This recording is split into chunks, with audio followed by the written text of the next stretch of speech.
Late February in the UK brings a sunny thought to our minds.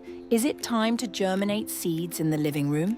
For most seeds, the answer is a confident yes. Seeds like cabbage, broccoli, calendula, cornflower, sweet peas, coriander, and onions thrive comfortably in temperatures between 15 and 22 degrees Celsius.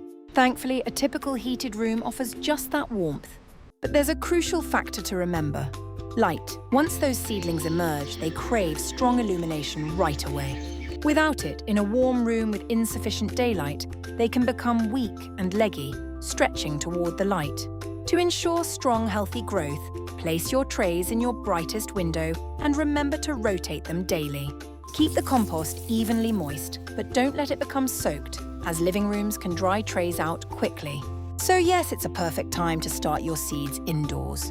The warmth encourages them to sprout, but it's the light that truly shapes their future.